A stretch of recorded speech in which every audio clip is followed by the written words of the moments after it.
Assalamualaikum warahmatullahi wabarakatuh.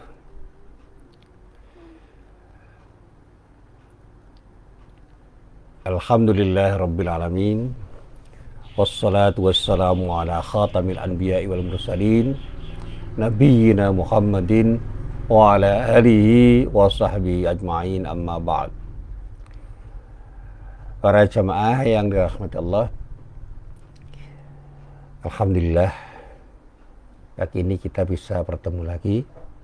Dan sekali lagi mari kita berharap mudah-mudahan pertemuan kita pada pagi hari ini benar-benar menjadi pertemuan yang mendapatkan ridho dari Allah Subhanahu wa Ta'ala. Amin.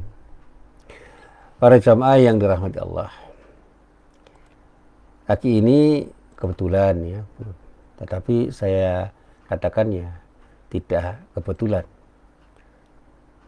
saya membaca rangkaian ayat yang terkait dengan siapa yang disebut ibadur rahman, hamba-hamba Allah yang betul-betul dicintai Allah oleh Allah yang maha rahman, yang maha penyayang. Di dalam rangkaian ayat itu dikatakan antara lain ada kalimat wa idza khatabahumul jahiluna qalu salama. Apabila orang-orang jahil menyapa mereka, mereka mengucapkan kata-kata yang mengandung keselamatan. Nah, di dalam kaitannya dengan kata-kata jahil ini ada satu pembahasan khusus di dalam kajian tentang apa yang dan siapa tentang jahil itu, yaitu sesuatu yang seringkali kita dengar dalam kajian-kajian di pengajian-pengajian yang kita ikuti. Orang yang jahil, orang yang disebut bodoh, itu bukan sekedar rajulun la yadri, bukan sekedar orang yang tidak tahu. Tetapi bisa jadi dia itu adalah rajulun la yadri wa la yadri annahu la yadri, yaitu orang yang tidak tahu dan dia tidak tahu bahwa dirinya tidak tahu. Itu yang seringkali disebut oleh orang Arab dengan sebutan jahil murakkab. Dungunya sudah akut, parah. Karena selain dia itu bodoh, juga tidak tahu bahwa dia bodoh. Tetapi ada kelompok orang yang dikatakan dengan rajulun yadri. Ada orang yang betul-betul tahu sebenarnya. Wala yadri annahu yadri. Tetapi tidak tahu bahwa dirinya itu tahu. Nah, ini orang yang lalai, yang perlu diingatkan. Kalau kita dalam kajian tasawuf bisa membaca orang-orang di kalangan tasawuf, para sufi itu mengibaratkan orang yang semacam ini sebagai orang yang tengah tertidur.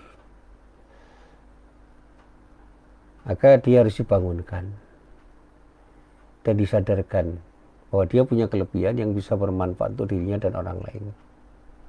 Dikatakan fahuwa naim, dia itu orang yang tertidur, orang yang tidur. Pastaiqidhu, maka dia harus diingatkan. Ya, yang semestinya itu adalah orang menjadi rajulun yadri wa yadri annahu yadri, orang yang tahu dan sadar bahwa dirinya tahu. Nah, orang-orang alim, orang-orang yang arif, orang-orang yang betul-betul bijak, yang memang orang-orang ini adalah orang-orang yang bisa diikuti dan wawasannya luas kan, sehingga apapun pendapat yang dikatakannya itu betul-betul pendapat yang bisa diikuti.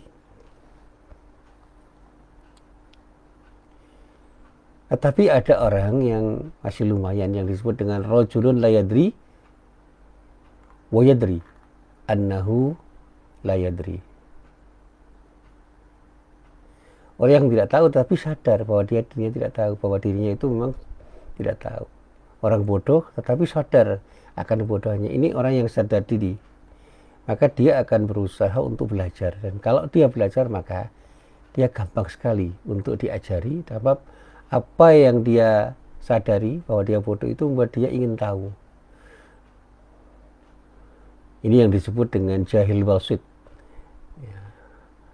Orang yang bodoh seperti ini memang orang yang mudah dibodohi, mudah dipengaruhi dengan cara apapun.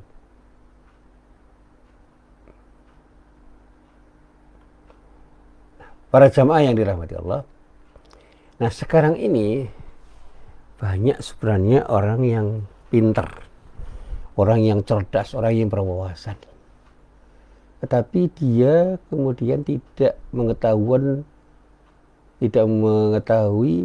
bahwa dia itu betul-betul harus punya sikap konsisten. Kalau dalam bahasa saya, dia harus betul-betul memperlihatkan kecerdasannya, mempertahankan kepintarannya, dan dia harus bicara jujur. Nah, orang seperti ini adalah orang yang berbahaya karena pada saatnya dia bisa menipu orang lain dan menipu dirinya, dan bahkan dia bisa berbohong untuk sesuatu yang membuat dia itu memang menguntungkan dirinya, tetapi sesungguhnya dia bukan sama sekali beruntung. Dia itu rugi karena apa? Dia telah melakukan kebohongan, padahal dia tahu bahwa dia bohong. Jadi pembohong yang sadar bahwa dirinya bohong, dan karena kepiawaiannya di dalam berbohong, dia selalu bisa membohongi banyak orang, dan dengan sangat yakin dia itu mengatakan sesuatu yang sebenarnya adalah kebohongan menjadi sesuatu yang meyakinkan banyak orang. Karena kemampuan retorikanya sangat bagus, dan dia bisa membangun argumen yang membuat orang yakin. Nah, orang-orang seperti ini itu adalah orang-orang yang perlu diwaspadai. Makanya saya masih ingat ada sebuah kalimat yang menurut saya ini kalimat bijak dari seorang ulama yang mengatakan bahwa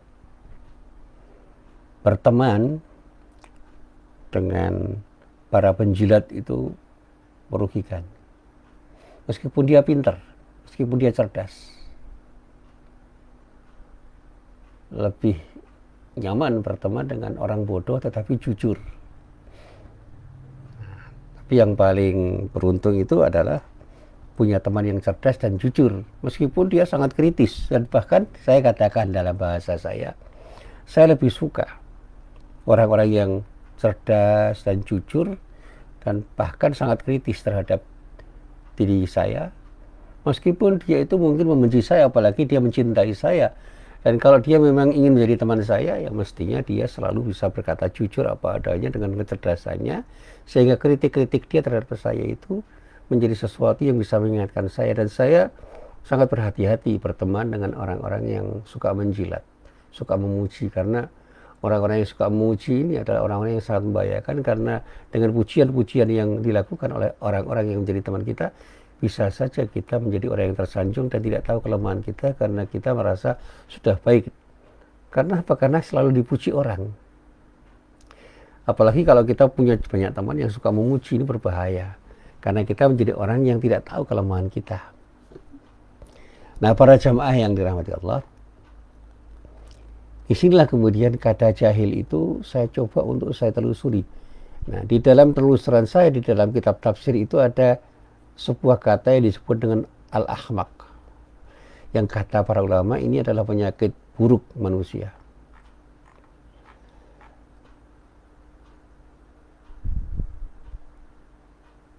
Kata ahmak itu sama dengan orang yang bodoh sebenarnya, tapi kebodohannya itu sudah keterlaluan.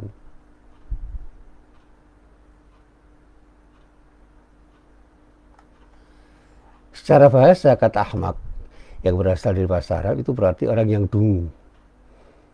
Nah, kata dungu itu dimaksudkan adalah kedunguan yang berlebihan, dunguan yang kelewatan. Nah, kalau bahasa Indonesia, orang yang dungu itu adalah orang yang tumpul otaknya, tidak cerdas, sangat bodoh. Kalau dalam bahasa yang kasar disebut goblok. Tapi orang yang dungu ini kadang-kadang sok tahu, karena dia tidak tahu bahwa dirinya itu tidak tahu. Nah, dalam korelasi atau dalam perspektif agama, istilah dungu ini menunjuk pada mereka yang tidak mau menerima kebenaran, sebab mereka tetap saja mempertahankan apa yang mereka yakini dengan kesombongannya dan kebodohan-kebodohan, dan dia yakin dengan apa yang diyakininya itu dengan sangat yakin, meskipun sebenarnya apa yang mereka yakini adalah sesuatu yang salah. Dia selalu akan mempertahankan apa yang diyakininya ini dengan kesombongannya. Dan disinilah saya mengatakan dengan bahasa saya sendiri bahwa orang yang disebut dengan ahmak itu tidak berarti sosok yang tidak pintar atau bisa disebut idiot. Mereka bahkan bisa jadi adalah orang-orang yang berpendidikan tinggi, bahkan bergelar dengan gelar yang luar biasa. Hanya saja tetap memiliki pemikiran yang sempit terhadap sesuatu, atau bahkan dalam banyak hal pemikirannya itu sangat sempit. Dia tidak punya pandangan yang luas dan pemikirannya tertutup, tidak terbuka. Dia sulit untuk menerima perbedaan dan menerima kebenaran dari orang lain yang tidak diyakininya. Bahkan dia seringkali memaksakan pendapatnya pada orang karena dia merasa paling benar. Egonya sangat tinggi. Ketika diberitahu atau diingatkan atau ditegur, bahkan disindir, tetap saja dia tidak mau sadar. Dia masih terus berpegang teguh pada apa yang diyakininya dengan pemahamannya sendiri, tanpa ada kemauan untuk berusaha mengevaluasi apa yang menjadi pendapatnya. Dan bahkan lebih buruk lagi, bahwa sosok yang disebut al-ahmak, yang seringkali saya terjemahkan dengan dungu kuadrat, ini tidak pernah menyadari kekeliruannya itu. Bahkan mereka selalu merasa paling benar, merasa paling hebat, merasa paling mulia. Bahkan dia pun seringkali menyebarkan kekeliruannya itu kepada orang lain, bahkan dengan cara yang halus. Mereka bersembunyi dengan argumen-argumen yang dia katakan, dan inilah yang sangat memprihatinkan di dalam kehidupan kita. Dan sekarang ini fenomenanya sangat banyak. Kita bisa melihat evidensinya, melihat bukti-buktinya.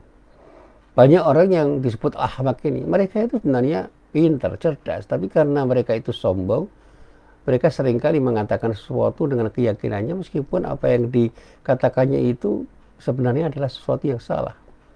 Dan lebih parah lagi, kalau sebenarnya dia itu tahu bahwa dia salah, tetapi karena ada kepentingan tertentu, dia ngotot untuk mempertahankan pendapatnya dengan cara apapun, termasuk dengan cara berbohong.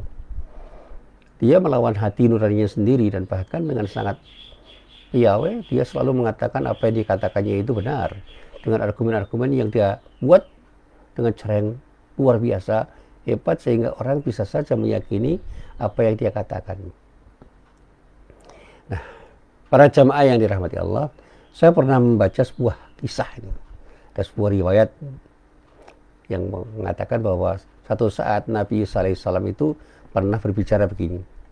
Sungguh aku telah mengobati orang-orang yang sakit, dan orang itu sembuh dengan izin Allah. Aku juga pernah mengobati orang buta, dan alhamdulillah sembuh. Dan juga orang yang berpenyakit lepra, dengan izin Allah mereka sembuh. Aku juga pernah mengobati orang-orang yang sudah mati, dan orang itu hidup kembali dengan izin Allah. Tetapi kemudian aku pernah mengobati orang yang dungu yang disebut ahmak ini, namun aku tidak mampu menyembuhkan dari kedunguannya. Jadi menyembuhkan orang dungu itu tidak mudah, karena orang dungu yang disebut ahmak itu dia tidak sadar bahwa dirinya sakit, sehingga ketika diberi obat ya nggak diminum, nggak dimakan, nggak dikonsumsi. Ya bagaimana mungkin seorang dokter itu bisa mengobati pasien yang tidak mau diobati dengan obat apapun yang diberikan oleh dokter itu. Resep apapun yang akan ditebus di apotek, dan ketika diberi obat pun dia tidak akan minum obat itu, karena dia tidak pernah percaya dengan apa yang dikatakan oleh dokter. Maka dia ketika berpenyakit tidak akan sembuh. Nah, ini gambaran orang yang disebut al-ahmak. Nah, ketika itu Nabi Isa pun ditanya, siapa orang yang dungu itu ya Isa? Beliau pun menjawab, orang yang dungu yang saya maksudkan itu adalah orang yang kagum dengan pendapatnya sendiri dan dirinya sendiri. Dia sebenarnya orang yang ujub, punya sikap ujub. Dia kagum terhadap dirinya sendiri dan dengan pendapatnya sendiri, dan merasa pendapatnya itu paling benar.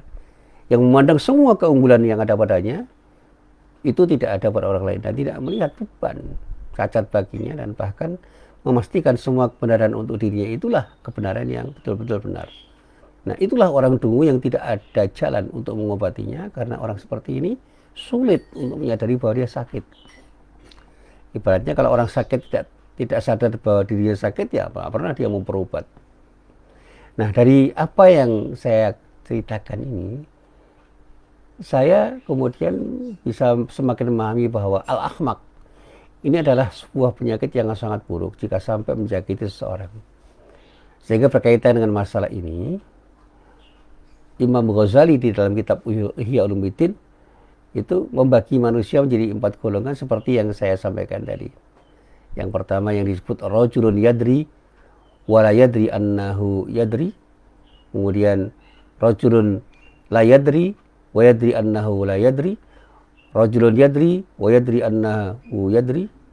Dan rajulun la yadri wa la yadri annahu la yadri. Jadi kalau kita bicara tentang orang yang tahu, itu ada orang yang dikatakan rajulun yadri wa yadri annahu yadri. Itu orang pintar dan sadar dengan kepintarannya. Kemudian ada kata rajulun yadri wa la yadri annahu yadri. Ada orang pintar tapi dia tidak sadar. Dia tidak sadar bahwa dirinya pintar. Nah, orang seperti ini adalah orang yang perlu diingatkan. Tetapi berkaitan dengan ketidaktahuan, ada orang yang dikatakan rajulun la yadri wa yadri annahu la yadri. Orang yang tidak tahu tetapi dia sadar bahwa dirinya tidak tahu. Orang bodoh tetapi sadar akan kebodohannya. Itu seperti orang sakit yang sadar bahwa dirinya sakit. Nah, orang itu gampang diobati. Orang itu gampang diajari, orang itu gampang diingatkan. Nah, yang paling buruk adalah rajulun la yadri wa la yadri annahu la yadri. Orang yang bodoh, orang yang tidak tahu dan tidak tahu bahwa dirinya bodoh, bahwa dirinya tidak tahu. Ini orang yang betul-betul sudah kehabisan energi. Seperti orang yang sudah mati. Tinggalkan aja. Orang semacam ini yang seringkali disebut dalam bahasa Arab dengan sebutan jahil murakkab. Dungu kuadrat, dungunya akut, parah. Karena selain bodoh juga tidak tahu bahwa dia bodoh. Kita bisa bayangkan betapa sulitnya memberitahu orang yang bodoh tetapi tidak sadar bahwa dia bodoh.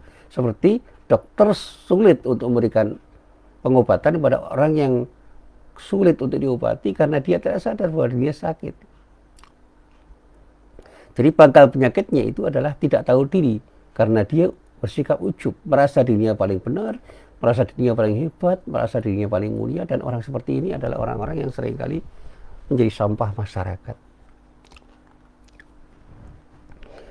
Nah, para jamaah yang dirahmati Allah, penyakit ahmak, dungu kuadrat yang dimaksud dalam sabda atau pernyataan Isa, Nabi Isa alaihissalam itu adalah orang yang disebut jahil murakkab itu, yang pernah saya coba untuk saya cari.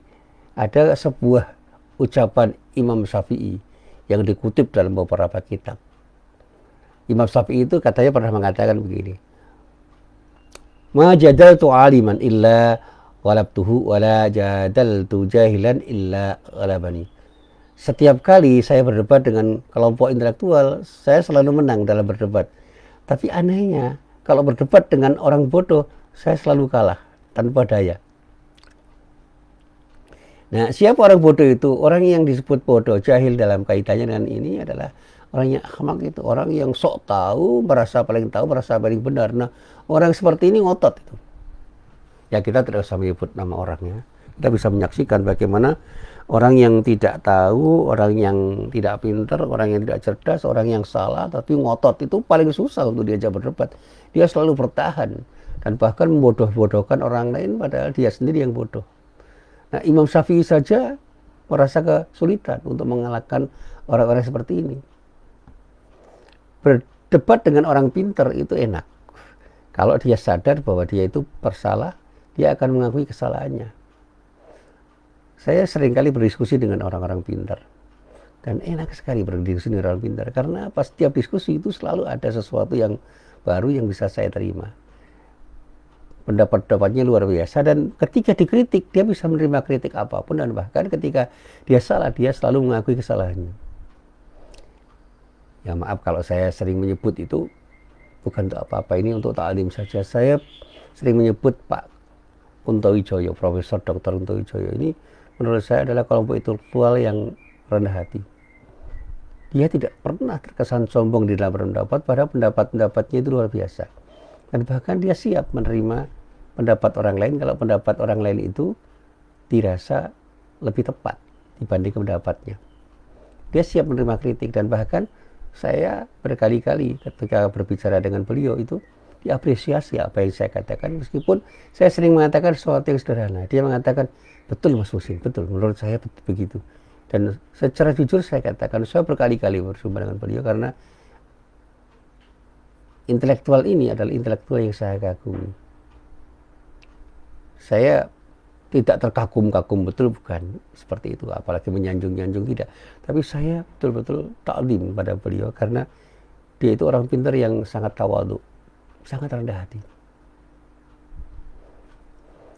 Berbeda dengan orang-orang pintar yang sombong itu, waduh, kesal sekali itu. Kalau dikritik marah biasanya. Dan orang-orang seperti ini banyak, orang pintar sombong itu banyak. Yang paling sulit itu ya orang tidak pintar tapi sombong, itu repot banget. Nah, Ali bin Abi Thalib bahkan mengatakan dengan kata-kata yang lebih tegas lagi tentang siapa yang disebut sebagai al-ahmaq itu.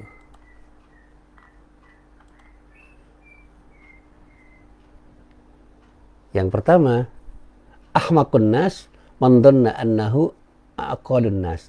Orang yang disebut ahmaq itu adalah orang yang merasa paling pintar. Nah, dia merasa paling pintar, nah itu ahmaq.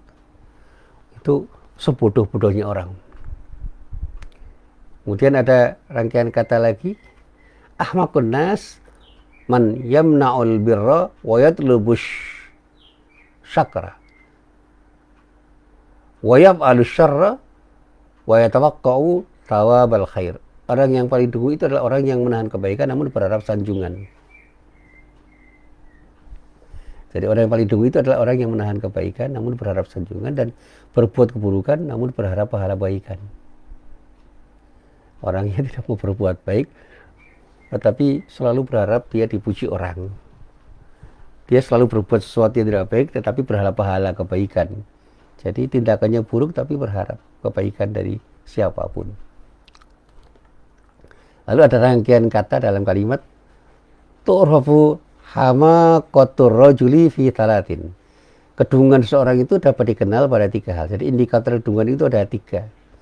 Fi kalamihi, fi ma la ya'nihi, wa jawabihi amma la yus'alu anhu, wa tahawurihi fil umur. Yang pertama itu pada perkataannya, yang ketika dia berbicara tentang sesuatu itu selalu tidak kontekstual, tidak ada hubungannya dengan apa yang dibicarakan. Jadi kalau ngomong itu tidak ada konteksnya. Ketika menjawab, dia selalu menjawab sesuatu yang tidak selaras dengan pertanyaan, dan dia selalu ceroboh dalam semua urusan. Nah, saya seringkali melihat di LC Indonesia lalu sebab itu saya melihat ada orang seperti ini. Kalau ngomong itu, kalau bahasa Jawanya ngalor ngidul, nggak jelas arahnya. Ketika menjawab pertanyaan, dia selalu tidak bisa menjawab pertanyaan yang ditanyakan orang. Jawabannya itu tidak mengena. Ditanya utara, jawabnya selatan. Ditanya selatan, jawabnya utara. Dan dia orang yang terkesan ceroboh dalam segala hal. Termasuk ketika ngomong itu ceroboh sekali. Seenaknya aja ngomong, kan tanpa beban. Sehingga saya sebut orang yang dungu itu adalah orang yang punya kedunguan tetapi tidak sadar bahwa dirinya dungu. Dan orang seperti ini, saya sampaikan lagi, sulit untuk diobati, sulit untuk sadar. Karena apa? Dia tidak sadar bahwa dirinya bodoh. Tentu saja kalau kita berjumpa dengan orang seperti ini, yang lebih baik kita tinggalkan aja. Kalau dalam bahasa Jawa Timuran, carnoi, tinggalkan saja. Karena apa?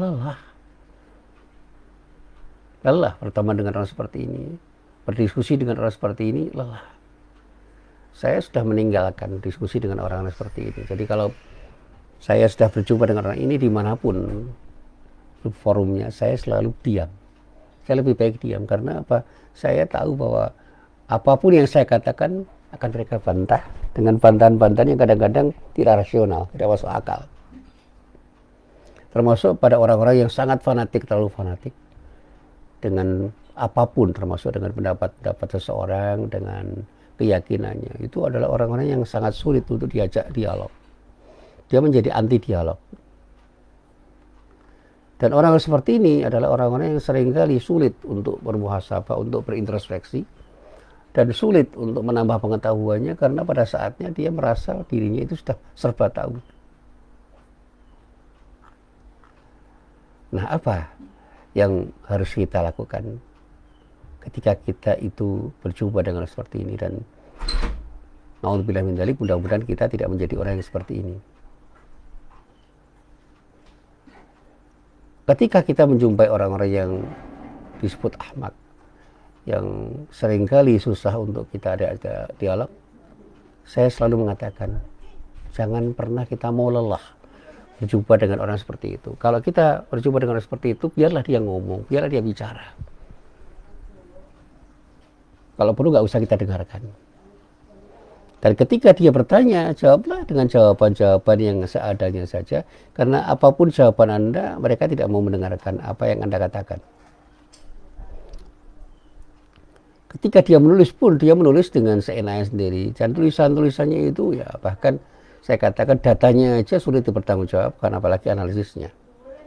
Dan ketika dia memberikan kritik terhadap semua tulisan, terlalu kritis dan bahkan berlebihan, sehingga kritiknya itu kadang-kadang tidak masuk akal.